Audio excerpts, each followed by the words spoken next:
Welcome to only Ramarajan YouTube channel. Karagattakaran திரைப்படத்தை பத்தி மக்களுக்கு தெரியாத விஷயங்களை இன்னைக்கான வீடியோல டீடைலா பார்க்கலாம். இன்னைக்கான வீடியோக்குள்ள டீடைலா போறதுக்கு முன்னாடி நம்ம சேனல்ல பாக்குற நிறைய பேர் லைக் பண்ணாலே பாக்குறீங்க.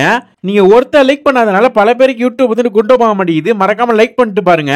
கரகாட்டக்காரன் திரைப்படத்தை தில்லானா மோகனாம்பாள் இந்த திரைப்படத்தை உல்டா பண்ணி தான் எடுத்தேன்னு சொல்லிட்டு கங்கை அமரன் அவர்கள் சொல்லியிருக்காரு. கங்கை அமரன் அவர்களை கொஞ்ச நாளைக்கு முன்னாடி பேட்டி எடுத்திருப்பாங்க. அந்த ஒரு பேட்டியில தான் இவ்வளவு பெரிய விஷயத்த சொல்லியிருக்காரு. இந்த ஒரு திரைப்படத்துல முக்கியமான ஒரு பகுதி அப்படின்னா இந்த ஒரு படத்துல இருக்கக்கூடிய காமெடிகள் தான்.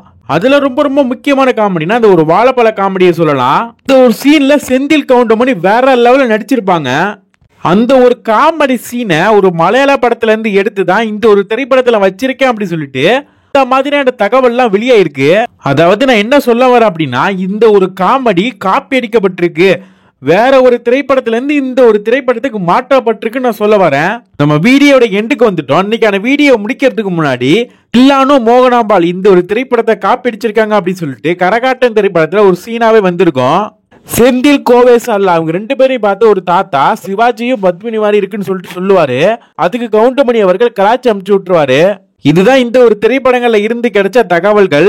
இதை தவிர்த்து உங்களுக்கு ஏதாச்சும் தெரிஞ்சிச்சுன்னா அதையும் கமெண்ட் பாக்ஸ்ல இருந்து கமெண்ட் பண்ணுங்க. அடுத்த வீடியோல போட்டுடலாம். ஓகே, இனி ஒரு புதிய வீடியோவில் உங்களை சந்திக்கிறேன். தேங்க்ஸ் ஃபார் வாட்சிங்.